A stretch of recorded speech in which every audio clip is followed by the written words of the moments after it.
Welcome back all dear students. आपका स्वागत है हमारे अनंता कोचिंग क्लासेस में बच्चों।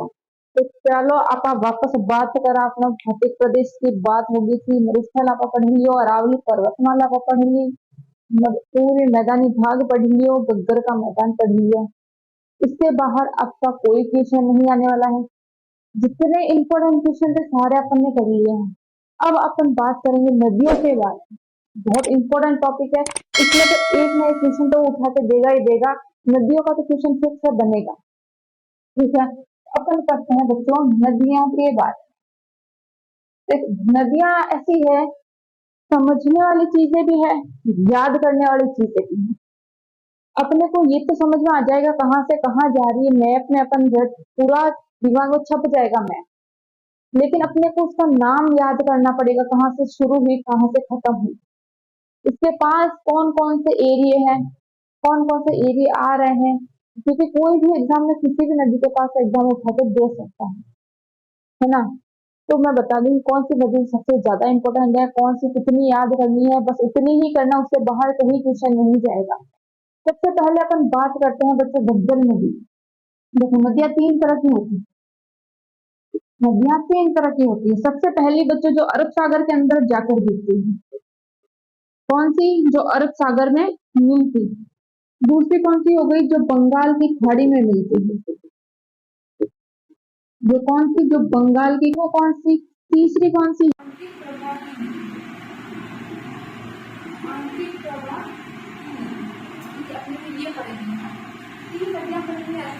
बंगाल की खाड़ी के अंदर आंतरिक प्रवाह की नदी क्या है। तो बच्चों सबसे पहले अपन उठाएंगे आंतरिक प्रवाह वाली नदियां, क्योंकि ये इतनी लंबी चौड़ी नहीं है तो आपको इजीली याद भी हो जाएगी। तो बाद में देखेंगे अरब सागर वाली, बंगाल खाड़ी वाली। सबसे पहले अपन देखते हैं आंतरिक प्रवाह वाली नदी। आंतरिक प्रवाह वाली नदियां, ठीक है। तो सबसे पहले मैं बात करूं घग्गर नदी के बाद, घग्गर नदी के बाद। घग्गर नदी का एक और अन्य नाम है मृत नदी भी बोला जाता है। इसको क्यों बोला जाता है, क्योंकि ये जहां से शुरू होती है इससे थोड़ी आगे खत्म हो जाती है, इसको मृत नदी भी कहते हैं। अब इसको मृत नदी क्यों कहते हैं, सरस्वती नदी, सरस्वती नदी भी इसका अन्य नाम है। मतलब ये एक टाइम के अंदर इसका नाम, ये सरस्वती नदी थी, फिर धीरे धीरे ये बंद हो गई, इतनी नहीं बहती है। अब इसको नाम क्या पड़ गया ऐसा, घग्गर नदी। इसलिए इसको क्या बोला जाता है बच्चों, नट नदी भी बोला जाता है। और इसको क्या बोला जाता है, नट नदी भी कहते हैं। ये इसके अन्य नाम है जो याद रखने हैं, क्योंकि कोई एग्जाम के अंदर पूछ सकता है। ठीक है, कोई डाउट नहीं। अब देखो बहुत इजी से समझ में आ जाएगी कहाँ से कहाँ बह रही है, वहीं से याद हो जाएगी। अगर मैप आपको राजस्थान का पूरा याद है तो सारी नदियां आपको याद है, इसके पास से सारे क्षेत्र आपको याद हो जाएंगे। बस मैप राजस्थान का दिमाग में बिठा लो।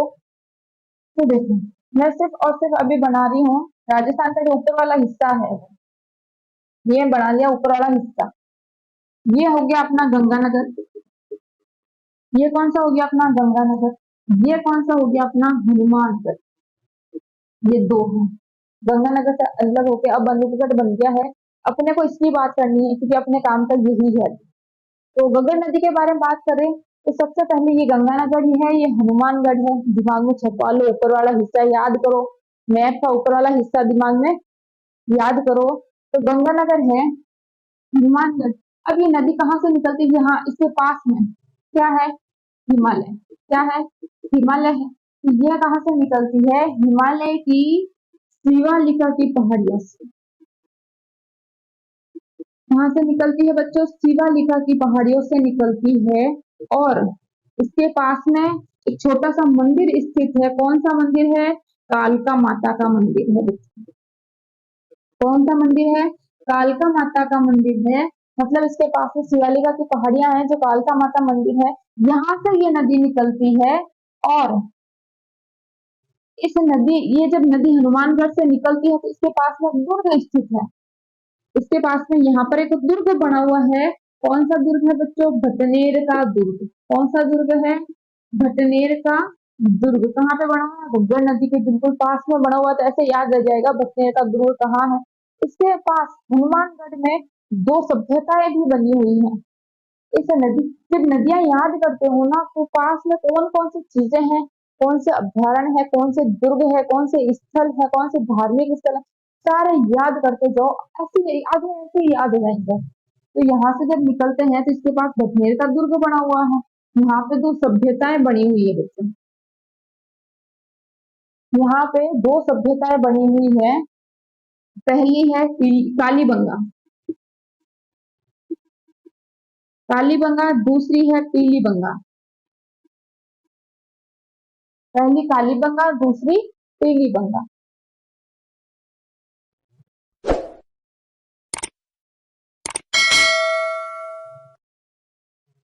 ये जो नदी है वो गंगानगर से होते हुए कहाँ पे, ये क्या है यहाँ पे, पाकिस्तान। पाकिस्तान के अंदर एक फोर्ट अब्बास नाम की जगह है, फोर्ट अब्बास नाम की जगह है, वहां आके ये गिरती है। ठीक है बच्चों, तो ये एक ऐसी नदी है जो पहली ऐसी नदी है जो पाकिस्तान के अंदर जाके गिरती है। कौन सी जगह, फोर्ट अब्बास नामक जगह पे। क्लियर है यहाँ तक, कोई भी डाउट? इसकी लंबाई कितनी है बच्चों, 460 किलोमीटर। इसकी लंबाई कितनी है, 460 किलोमीटर। नोट कर लेना, मुंह पे याद आ जाएगा। क्या इसमें क्या मुश्किल है, सब इजी तो है। गंगानगर है, हनुमानगढ़ है, इसके पास में बठेर का दुर्ग स्थित है, इसके पास में दो सभ्यता है, कालीबंगा पीलीबंगा। इसके इस तरफ शिवालिका की पहाड़ी से निकलती है, जहाँ कालका माता का मंदिर बना हुआ निकल गई। हनुमानगढ़ से निकली दो सभ्यता है, कहाँ जाके गिरी, फोर्ट अब्बास पाकिस्तान के एरिया में जाके गिरी। बिल्कुल इजी है, नोट ले लो, नोट कर लो, स्क्रीनशॉट ले लो।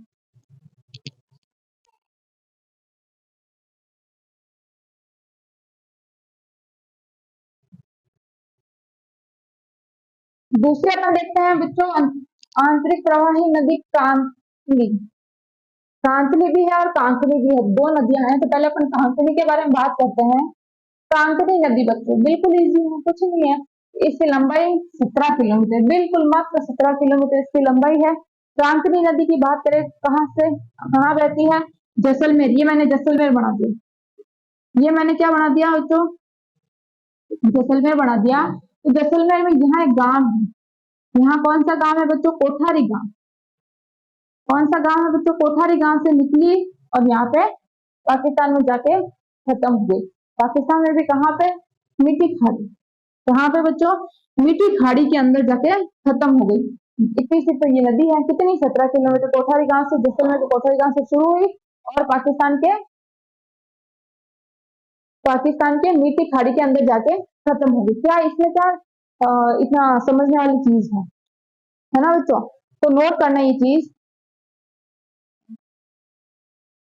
बस ये याद रखना, इसके पास एक छोटी सी झील है, इसके पास यहाँ एक छोटी सी झील है, बुज झील। इसके कांकली नदी के पास, नोट करो। फिर देखो कांकली नदी के बारे में अपन बात करते हैं। किसके बारे में बात करते हैं बच्चों, कांकली नदी के बारे में बात करते हैं। कांकली, क्लियर है? देखो, शिखर, झुंझुनू, चूरू, तीनों एक दूसरे के ऊपर है। ये अपना शिखर बना दिया मैंने, इसके गोद में झुंझुनू आ गया इसके पास, और इसके गोद में झुंझुनू, इसके पास चूरू आ गया। शिखर, झुंझुनू और चूरू, क्लियर है? अब ये कहाँ से निकलेगी, ये निकलेगी यहाँ शिखर से। कहाँ से निकलेगी बच्चों, शिखर से निकलेगी। शिखर में भी कहाँ से निकलेगी, शिखर में भी यहाँ से निकलेगी, खंडेला पहाड़िया से। शिखर में कहाँ से निकलेगी, खंडेला पहाड़ियों से निकलेगी। यहाँ से ये नदी निकली, यहाँ से निकलकर यहाँ, बस इस स्टॉप तक ये नदी खत्म हो गई। ये क्या सीन है, यहाँ से निकली, यहाँ से खत्म हो गई, बिल्कुल यहाँ से खत्म। तो ये जो नदी है, शिखर के गोद में झुंझुनू और ये मेरे खंडेला की पहाड़ियों से निकली, खंडेला की पहाड़ियों से निकली। तो इसके पास एक सभ्यता स्थित है यहाँ पे, किसके अंदर, शिखर के अंदर। इसका नाम है गणेश्वर सभ्यता। कौन सी सभ्यता, गणेश्वर सभ्यता। झुंझुनू के अंदर इसके थोड़ा ऊपर जाती है एक और सभ्यता है, सुनारी सभ्यता। कौन सी सभ्यता बच्चों, सुनारी सभ्यता। ठीक है, इससे बाहर इसका कुछ भी नहीं है।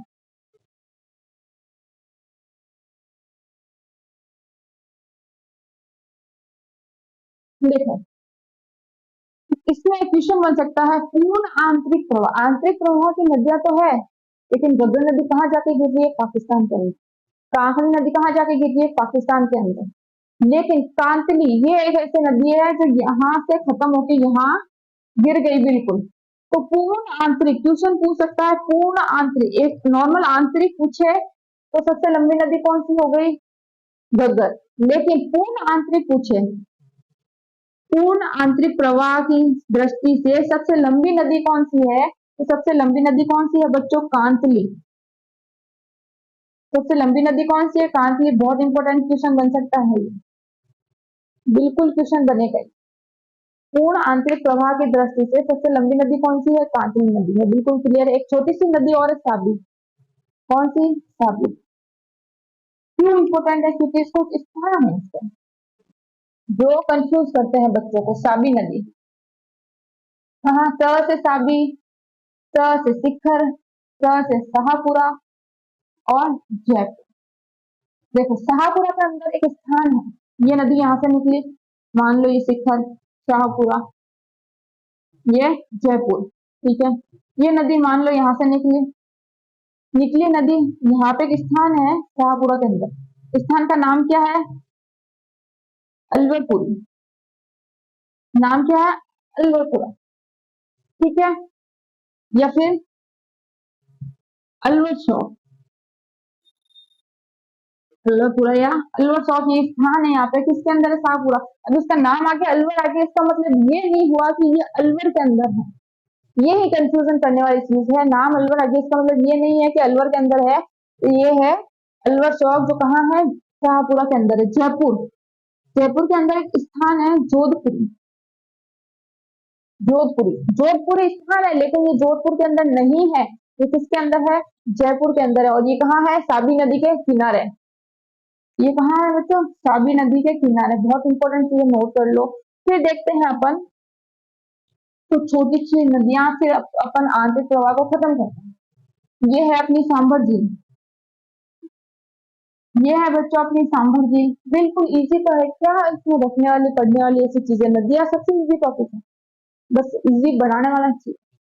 सांभर झील, सांभर झील के अंदर एक नदी आके गिरती है, मेथा नदी। यहाँ से एक नदी आके गिरती है रूपनगढ़, यहाँ से एक नदी आके गिरी रूपनगढ़, यहाँ से एक नदी आके गिरी मेथा नदी। अब मेथा नदी यहाँ से आई है, रूपनगढ़ यहाँ से आई है, कहाँ गिर रही है? सांभर झील के अंदर गिर रही है। तो इसके पास एक स्थान है लूनवा, लूनवा किसका? जैन धर्मों का स्थान है, किसका? जैन धर्मों का। बिल्कुल याद रखने वाली चीजें, इंपॉर्टेंट चीजें पूछ ले। लूनवा कहाँ पर, किस नदी के किनारे? मेथा नदी के किनारे है, जैन धर्मों से जुड़ा हुआ है, ठीक है। कहाँ से निकलती है? ये जयपुर से निकलती है, मनोहर थाना। कहाँ से? जयपुर से मनोहर थाना से निकलती है, ठीक है। रूपनगढ़ कहाँ से निकलती है? ये निकलती है बच्चों नाग पहाड़ से। नाग पहाड़ कहाँ है? नाग पहाड़ कहाँ है? अजमेर। कहाँ पे? जहाँ तारागढ़ है, तारागढ़ के पास नाग पहाड़। नाग पहाड़ कहाँ है? अजमेर के अंदर है। और इसके पास एक स्थान है सलेमाबाद, यहाँ पे एक स्थान है सलेमाबाद। पूछ ले सलेमाबाद किस नदी के किनारे है, बिल्कुल याद होना चाहिए। सब इंपॉर्टेंट चीजें बताइए सारी, तो ये नोट कर ले, इसका स्क्रीनशॉट ले लो, फिर आगे देखते हैं।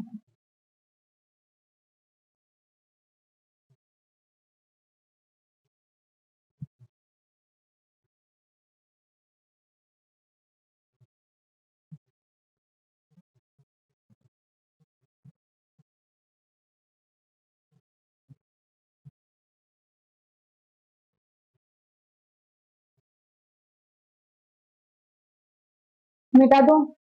अब आते हैं अपन अरब सागर की और गिरने वाली नदियों की बात करें अपन। आंतरिक प्रवाह अपना पूरा हो गया, कोई भी इसमें कठिन जैसा कुछ नहीं था। अब बात करते हैं अपन अरब सागर में गिरने वाली नदियों की।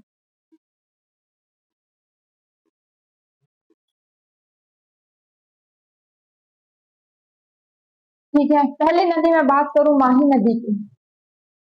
पहली नदी में बात करूं माही नदी की बात करूं, ठीक है। तो बच्चों देखो, माही नदी की बात करें तो अपन ने उठाया सबसे पहले राजस्थान का सबसे नीचे वाला हिस्सा, दक्षिण वाला। यहाँ पे क्या है? बांसवाड़ा। क्या है? बांसवाड़ा। यहाँ पे क्या है? डूंगरपुर। यहाँ पे क्या है, प्रताप। बिल्कुल होगा। अगर नक्शा याद है ना तो नदियां सारी आराम से याद हो जाएगी। बांसवाड़ा।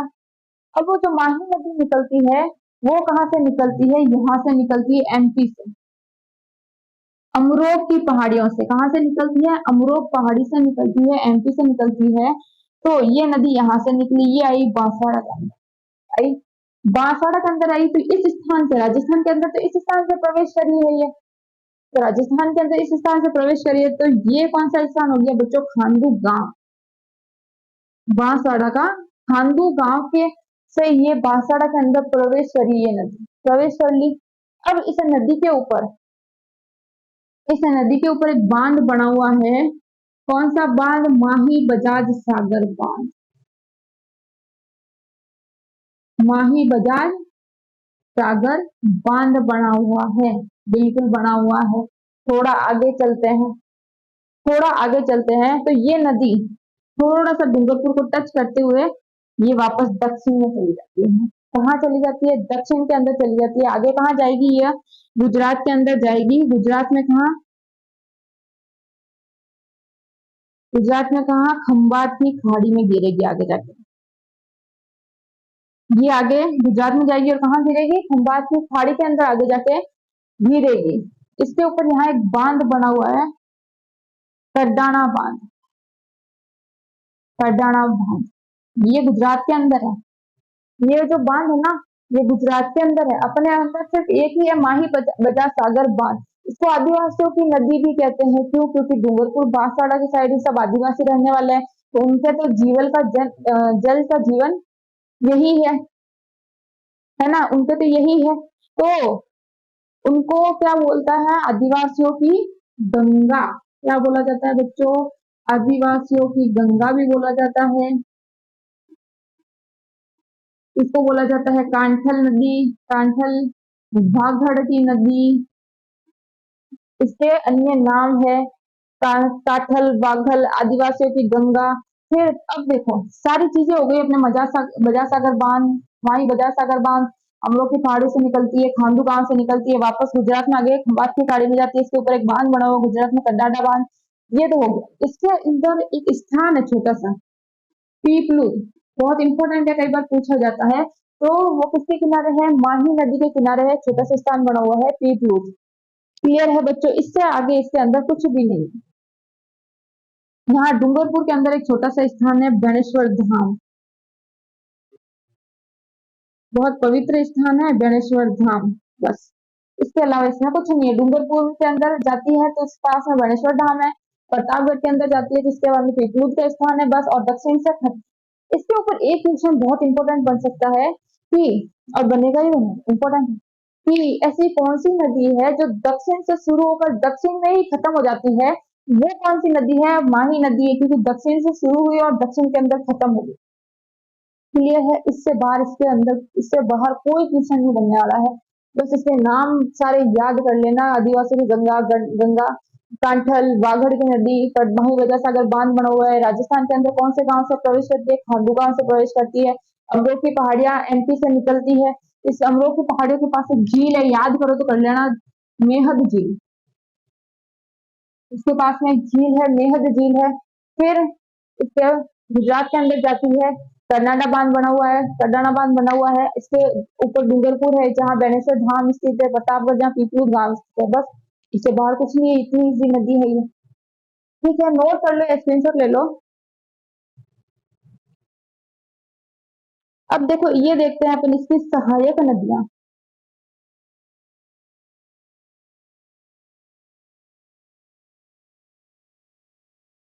इसकी सहायक नदियों की बात करें अपन,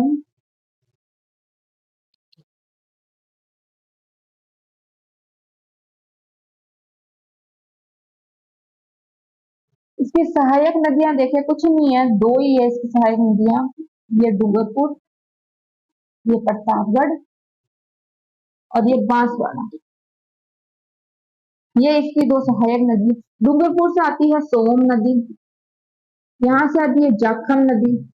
सोम माही जाखम का महासंगम स्थल बनता है एक। सोम माही जाखम बिल्कुल पवित्र नदियां हैं। सोम माही जाखम इनका महासंगम स्थल बनता है। तो ये इसकी सहायक नदियां हैं। सोम नदी के किनारे एक मंदिर बना हुआ है, देव सोमनाथ, बहुत पवित्र स्थल है देव सोमनाथ। सोम नदी के किनारे एक मंदिर बना हुआ है, देव सोमनाथ। ठीक है। जाखम नदी के किनारे एक बांध बना हुआ है, सॉरी, जाखम नदी के किनारे जो बांध बना हुआ है वो यही नाम है, जाखम बांध, जाखम बांध। ठीक है। और इसके ऊपर एक झील अभ्यारण्य बना हुआ है।